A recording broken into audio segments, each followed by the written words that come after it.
Hello everyone, welcome back to our channel. This is Ankita Agarwal and I am discussing with you mathematics portion for JKSSB Accounts Assistant and as well as Junior Statistical Assistant. तो हमने last lecture में अपना determinant जो था वो complete कर लिया था. उसके पहले हम अपना मैट्रिसेस टॉपिक जो है वो कंप्लीट कर चुके हैं.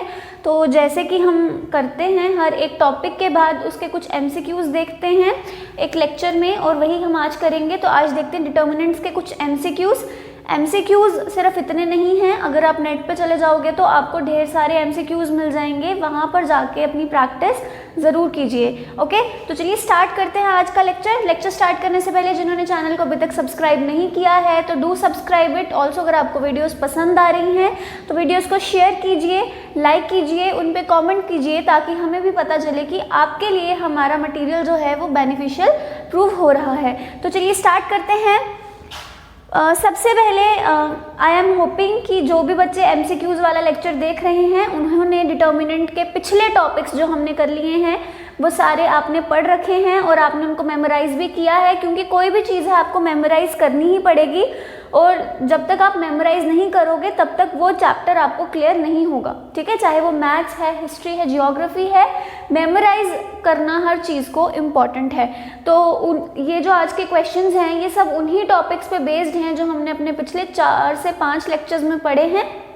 तो अगर आपको किसी कॉन्सेप्ट की जब तक क्लैरिटी नहीं है तब तक आप उस कॉन्सेप्ट पे MCQs भी नहीं लगा पाओगे. इसलिए अगर आपने पहले पुराने लेक्चर्स नहीं देखे हैं तो डिस्क्रिप्शन बॉक्स में प्लेलिस्ट का लिंक दिया गया है, डू चेक इट आउट.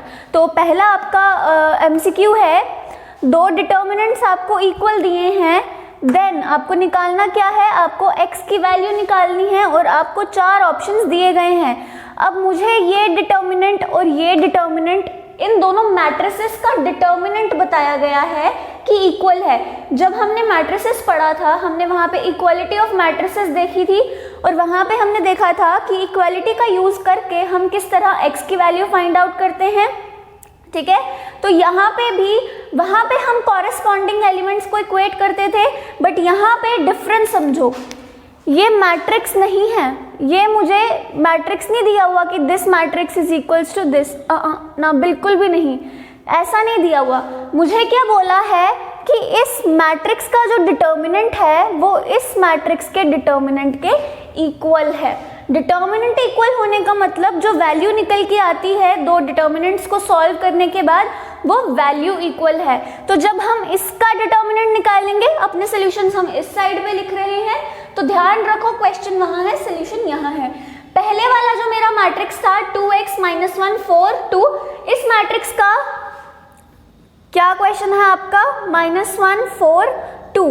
ये मैट्रिक्स का जब मुझे डिटर्मिनेंट निकालना है तो किस तरह निकालते हैं, इसको इससे मल्टीप्लाई करते हैं, विच इज 4x माइनस इसको इससे मल्टीप्लाई करते हैं 4 इंटू -1, तो क्या आया 4x माइनस 4, तो क्या आया 4x प्लस 4.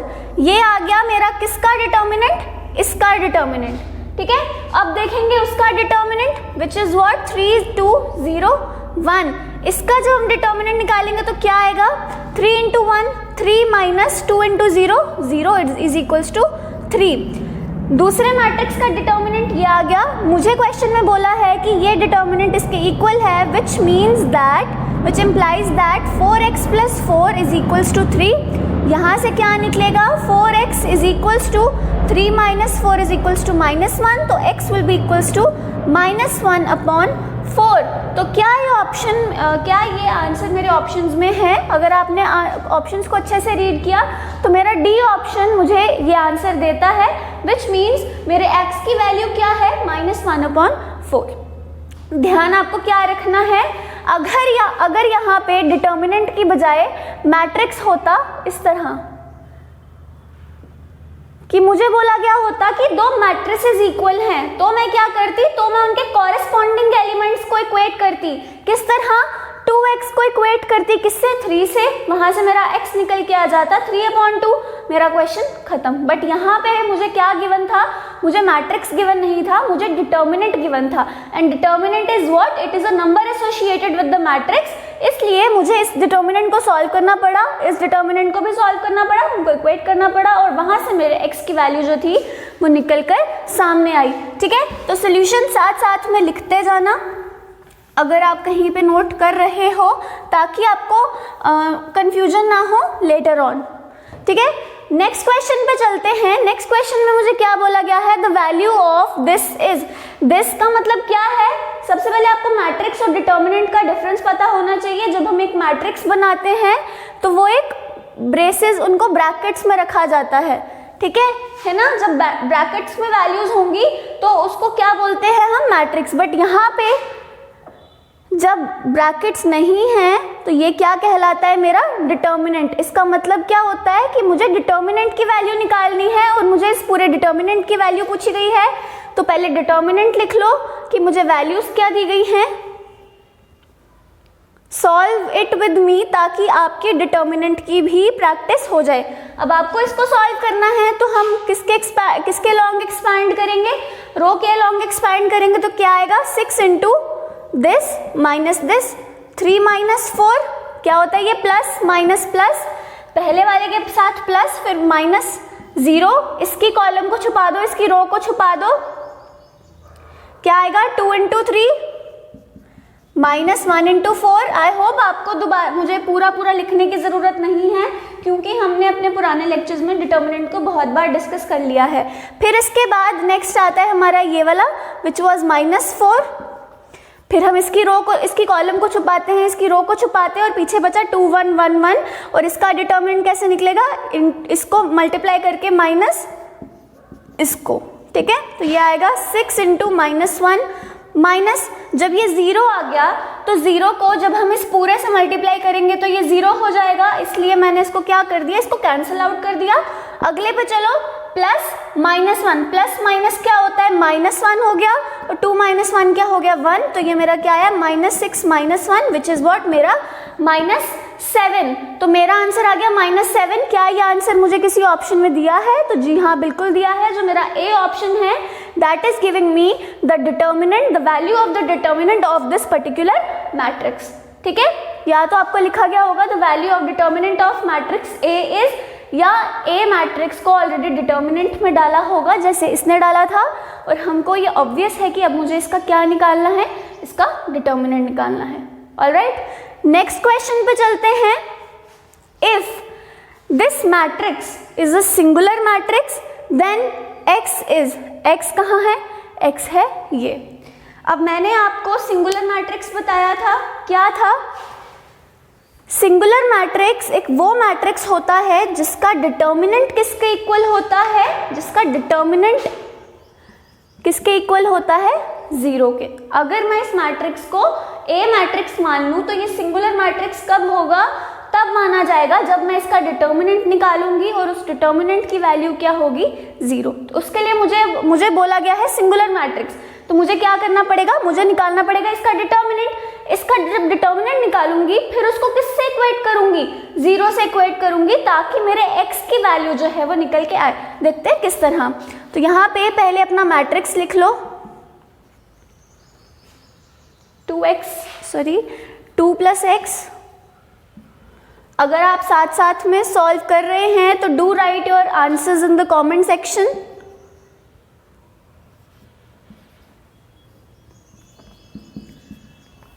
ठीक है, इसका डिटर्मिनेंट किसके इक्वल होना चाहिए, 0। मैंने इसको 0 के इक्वल क्यों लिखा, क्योंकि मुझे क्वेश्चन में दिया गया था that it is a what, it is a singular matrix. तो इसका डिटर्मिनेंट कैसे निकालना है, जैसे हमने पिछले क्वेश्चन में निकाला, अलोंग द रो एक्सपैंड करेंगे। जब हमने 2 + x लिया तो इसका कॉलम और इसकी रो को भूल जाएंगे, जो पीछे 4 वैल्यूज बचेंगी उनका हम क्या निकालेंगे, डिटर्मिनेंट निकालेंगे। तो क्या करेंगे, -1 इंटू -5, जब इसको इससे मल्टीप्लाई किया -1 इंटू 2।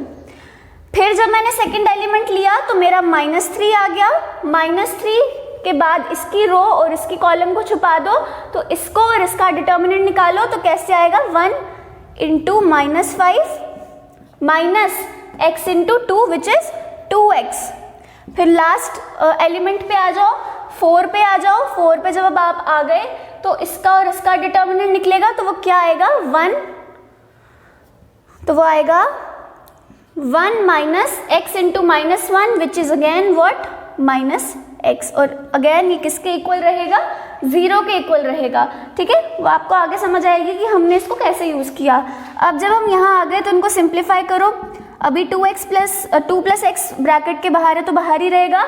अब -1 इंटू -5 क्या हो गया 5 माइनस 2। ठीक है, -3 इनको सिंप्लीफाई करो, -5 2x, इसको सिंप्लीफाई करो, +4 1 plus x is equals to 0। कीजिए इसको simplify, 2 plus x into 3 -3 -5 2x +4 1 plus x is equals to 0। अब इनको ब्रैकेट्स को खोलो और मल्टीप्लाई करो, तो 2 इंटू 3 6 प्लस 3x माइनस इन दोनों को जब हम मल्टीप्लाई करेंगे -3 और -5 को, तो ये बन जाएगा +15। -3 और -2x को करेंगे तो +6x +4 4x is equals to 0। ठीक है, आई होप ये बेसिक मैथमेटिक्स है और इसको करने में आपको कोई भी डिफिकल्टी नहीं फेस करनी पड़ रही। अब हम क्या करते हैं, अब हम x की वैल्यूज़ को इकट्ठा करते हैं और नॉन x वैल्यूज़ को अलग करेंगे। ठीक है, तो यहाँ पे x की वैल्यूज़ क्या है, 3x + 6x + 4x, तो वो होता है 13x, plus non x values क्या हैं, 6 15 4, कितना हो गया 25 इज इक्वल्स टू 0। तो 13x इज इक्वल्स टू 25 जब उधर चला जाएगा तो -25 की वैल्यू एक्वायर कर लेगा और ये क्या आएगा मेरा, अब 13 जो है वो 25 के नीचे चला जाएगा और यहाँ से मेरा x निकल के क्या आ गया -25/13। ठीक है, कैलकुलेशन में आपको कोई प्रॉब्लम अगर लग रही है तो दोबारा इसको देखो, मैंने कैलकुलेशन ही की है, बट अगर आपको कहीं पे कोई भी डाउट आ रहा है तो you can ask me in the comment section. ठीक है, तो क्या मेरा ऑप्शन कोई -25/13 है, तो जी हाँ बिल्कुल है। और मेरे इस डिटर्मिनेंट को सॉल्व करने के बाद मेरा x क्या निकल के आया -25/13। ठीक है, निकाला कैसे, मुझे गिवन था सिंगुलर मैट्रिक्स है, इसका मुझे सिंगुलर मैट्रिक्स देने का मोटिव ही यही था कि मुझे इसने बता दिया that determinant of a is equals to what 0 and that would make it easy कि मैं x की वैल्यू को डिराइव आउट कर सकूं। ठीक है जी, तो आई होप आपको ये क्वेश्चन भी क्लियर है, कोई डाउट नहीं होगा इस क्वेश्चन में। तो चलते हैं अपने नेक्स्ट क्वेश्चन पे। एमसीक्यूज करने से क्या होता है कि आपने जितने भी टॉपिक्स प्रैक्टिस किए हुए हैं ना, वो सब आपको एक बारी रिवाइज हो जाएंगे। ठीक है, अगला क्वेश्चन है, if A is a square matrix of 2 cross 2। ठीक है, ये क्वेश्चन मैंने आपको क्लास में भी करवाया है पुराने लेक्चर्स में कि जब मैट्रिक्स 1 क्रॉस 1 का हो या 2 क्रॉस 2 का हो या 3 क्रॉस 3 का हो, तो इसकी वैल्यू किसकी, इसकी वैल्यू क्या होती है। इसका सबसे पहले तो मतलब क्या है, हमने मैट्रिक्स में कॉन्सेप्ट पढ़ा था multiplication of a scalar with a matrix. If you remember that कि जब हम एक मैट्रिक्स को एक स्केलर क्वांटिटी से मल्टीप्लाई करते हैं तो वो क्या बन के आता है k। यहाँ पे k क्या होता है, k is what, it is a scalar quantity. ठीक है, k कैन बी 2 3 4 5 6 7 एनीथिंग। तो यहाँ पे जब डिटर्मिनेंट हम निकालते हैं k इंटू a का, तो वो किसके इक्वल आता है, इसके इक्वल, इसके इसके इसके। तो हमने इस चीज़ को देखा था और एग्जाम्पल के साथ सॉल्व भी किया था कि जब ये मैट्रिक्स एक 2 क्रॉस 2 मैट्रिक्स हो, ठीक है, ऑर्डर 2 हो, तो इसकी वैल्यू जो है वो इसके इक्वल आती है, k square determinant of a के इक्वल। इसका मतलब क्या है, पहले a का डिटर्मिनेंट निकालना और उसके बाद k स्क्वायर से मल्टीप्लाई होना। और इसका मतलब क्या है, पहले k को मल्टीप्लाई करना a के साथ और फिर उसके बाद इसका डिटर्मिनेंट निकालना। बाय चांस अगर ये मैट्रिक्स होता किस ऑर्डर का, ऑफ ऑर्डर 3 क्रॉस 3। ठीक है, 3 क्रॉस 3 का होता तो डिटर्मिनेंट ऑफ k a किसके इक्वल होता, k cube into determinant of a। ये चीज़ मैंने आपको तो ये चीज़ मैंने आपको पहले भी एक्सप्लेन की थी और यहाँ पे आपको मैंने नोट भी लिखवाया था, ठीक है, कि ऑर्डर पे डिपेंड करेगा कि इसकी वैल्यू क्या आएगी। अगर तो ये 1 क्रॉस 1 का मैट्रिक्स होगा तो यहाँ पे सिर्फ k into determinant of a आएगा, इसकी वैल्यू इसके इक्वल आएगी। अगर यहाँ पे 2 क्रॉस 2 होगा तो इसकी value k square into determinant के इक्वल आएगी। और अगर ये 3 क्रॉस 3 हुआ तो इसकी value k cube into a cross a जो है वो निकल कर सामने आएगी, ठीक है। तो वही चीज़ को मैंने दोबारा से रिवाइज करवाने के लिए आपके लिए क्वेश्चन यहाँ पे रखा। डिफ़िकल्ट कुछ नहीं है इस क्वेश्चन में, but it is the most important question क्योंकि थोड़ा सा ट्रिकी है, ठीक है। चलते हैं अपने नेक्स्ट क्वेश्चन पे। तो ये क्वेश्चन तो आप देख के ही सॉल्व कर सकते हो कि which of the following is correct. आपको 3 ऑप्शंस दिए हैं और चौथा ऑप्शन है नन ऑफ दीज। तो आंसर्स प्लीज़ कमेंट सेक्शन में कमेंट डाउन कीजिए ताकि मुझे भी पता चले आपने मेरे साथ प्रैक्टिस की है और मेरे लेक्चर्स को अच्छे से देखा है। तो what are the options? The determinant is a square matrix. Is it? Determinant is a matrix? No it is not. Determinant is a number. तो मेरा पहला ऑप्शन तो चला गया गलत, ठीक है।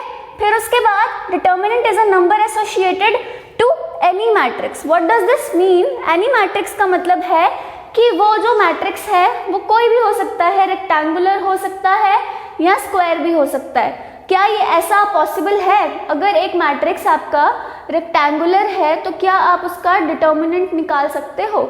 जी नहीं।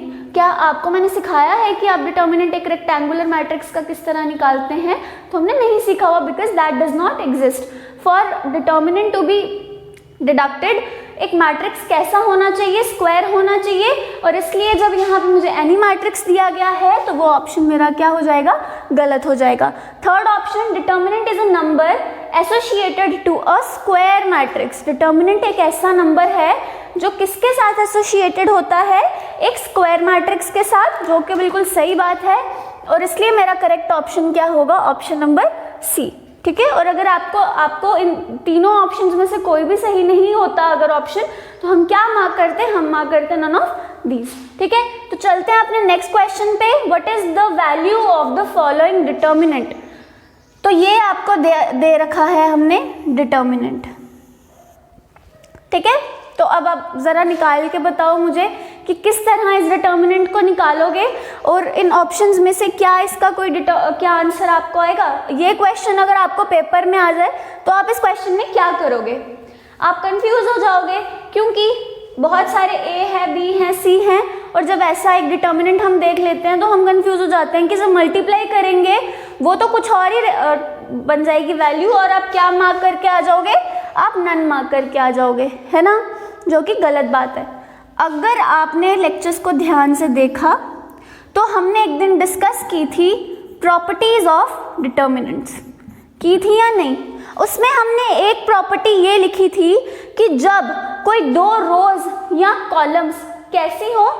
सेम हो, आइडेंटिकल हो। क्या कहा था? When 2 rows or columns are identical, then what happens? Then the value of determinant, I don't remember if I have told you or not, this is called determinant, okay। determinant को इस तरह represent किया जाता है। then the value of determinant is what? is 0। जब किसी matrix में 2 रोज या 2 कॉलम्स, कोई भी 2 रोज या 2 कॉलम्स आइडेंटिकल होती हैं तो हमारा जो वैल्यू रहता है डिटर्मिनेंट का वो क्या रहता है? 0। हम यहाँ पे देख सकते हैं कि ये जो रो 1 है और जो रो 2 है, आर दे आइडेंटिकल? आइडेंटिकल का मतलब ऊपर 4 नीचे 4, ऊपर ए नीचे ए, ऊपर बी प्लस सी नीचे बी प्लस सी। तो जब 2 रोज आइडेंटिकल हो गई तो मुझे सामने पता चल गया कि मेरे डिटर्मिनेंट की वैल्यू क्या होगी? मेरे डिटर्मिनेंट की वैल्यू होगी 0, ना कि नन ऑफ दीज, ठीक है। अगर आप इस क्वेश्चन को मेरे से पहले निकाल पाए तो that is very good thing, मतलब कि आपने बहुत अच्छे से प्रिपेयर किया है। बट अगर आप नहीं कर पाए मीन्स कि आपने अच्छे से नोट्स नहीं बनाए हैं, आपने प्रॉपर्टीज़ को नहीं पढ़ा, ठीक है। तो उसको दोबारा से जाके ज़रूर देखिएगा। नेक्स्ट क्वेश्चन पे चलते हैं।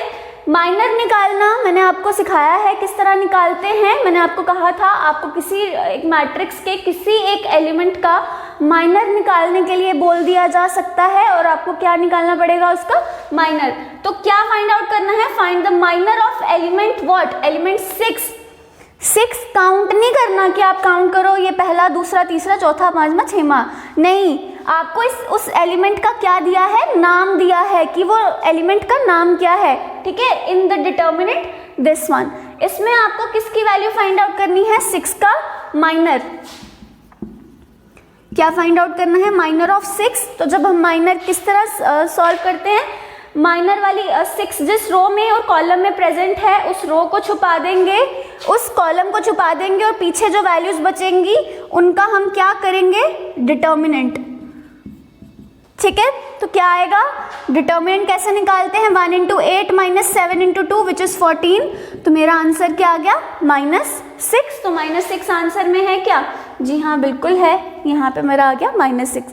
अगर मैं आपको कोफैक्टर ऑफ 6 निकालने के लिए बोल दूं, कोफैक्टर ऑफ 6 का मतलब क्या होता है, कोफैक्टर ऑफ 6 कैसे निकालते हैं, -1 raised to the power i plus j into m 6। यहाँ मुझे बताओ ये जो 6 एलिमेंट है इसका नाम क्या है, मुझे ये चीज बताओ।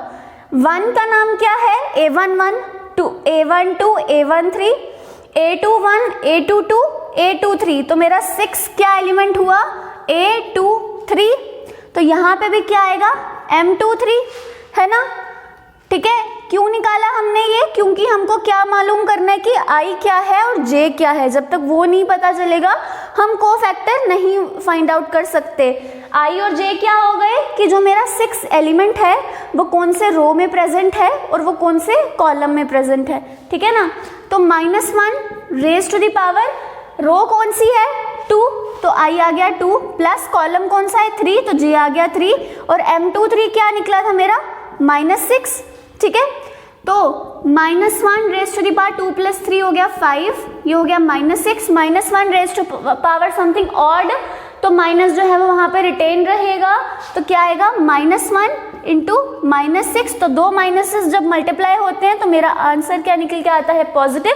और यहाँ पे अगर मुझे कोफैक्टर पूछा होता 6 का तो इसका आंसर क्या होता, 6, ठीक है। जैसे मैंने 6 का कोफैक्टर और माइनर निकाल के दिखाया, उसी तरह आपको 7 का, 8 का, 9 का, 2 का, 3 का, किसी का भी पूछा जा सकता है। तो वैसे ही आपको करना है। कोफैक्टर माइनर के लिए आपको ये देखने की ज़रूरत नहीं है कि वो कौन सी रो में है या कौन सी कॉलम में है, बट अगर आपको कोफैक्टर निकालने के लिए बोल दिया जाए फिर उस केस में आपको क्या करना पड़ेगा, I और J देखने पड़ेंगे कि वो जो एलिमेंट है वो कौन सी रो में प्रेजेंट है, कौन से कॉलम में प्रेजेंट है। ऑलराइट, तो चलते हैं अपने नेक्स्ट क्वेश्चन पे, which is our last question for today. क्या है जरा पढ़ो। A square matrix is invertible. एक स्क्वायर मैट्रिक्स, कोई भी स्क्वायर मैट्रिक्स इन्वर्टिबल होता है। इन्वर्टिबल कब हो सकता है, ठीक है। इन्वर्टिबल का मतलब हमने फॉर्मूला देखा था लास्ट क्लास में, that A inverse is equals to 1 determinant of A into adjoint of A, है ना। तो इनवर्स का मतलब कब होगा, मतलब इन्वर्टिबल होगा, उसका इनवर्स एग्जिस्ट करेगा। जब एग्जिस्ट करेगा तो कैसे निकालेंगे, इस तरह, ठीक है। तो मुझे क्वेश्चन में पूछा है कि A जो है वो एक इन्वर्टिबल मैट्रिक्स है, मतलब उसका इन्वर्स हम निकाल सकते हैं। कब निकाल सकते हैं, जब A एक सिंगुलर मैट्रिक्स होगा। अगर इसका मतलब क्या है, ध्यान से समझो। क्वेश्चन में पूछ रहा है कि A जो है कोई मैट्रिक्स है, कोई एक स्क्वायर मैट्रिक्स है, वो इन्वर्टिबल कब हो सकता है, मतलब उसका इन्वर्स हम कब निकाल सकते हैं।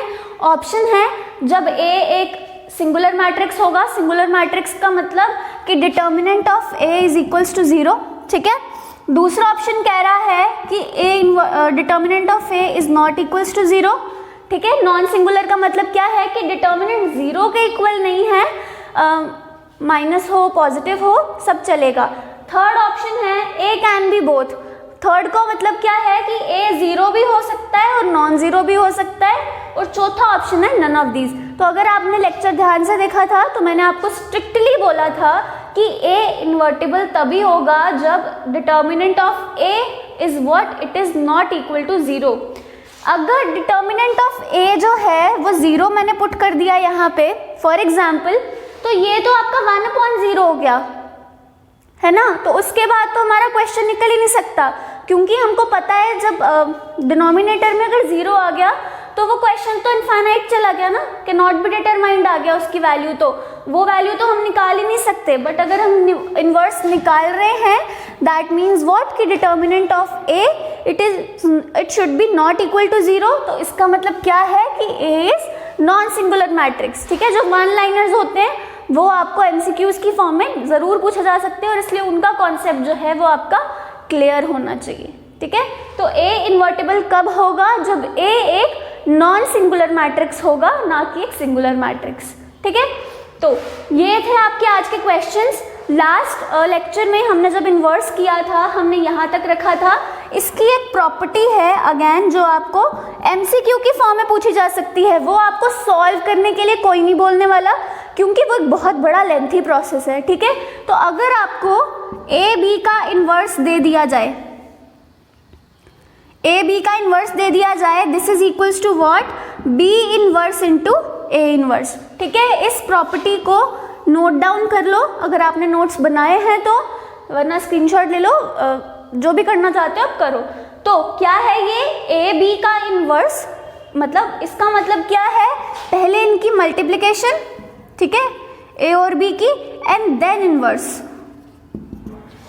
पहले मल्टीप्लिकेशन, फिर जो आएगा उसका inverse, it is equal to what, B का इन्वर्स इनटू ए का इन्वर्स। ठीक है, जैसे हमने मल्टीप्लिकेशन की प्रॉपर्टीज में किया था, अगर आपको याद होगा, तो वैसा ही कुछ है, ज्यादा कुछ नहीं करना आपको।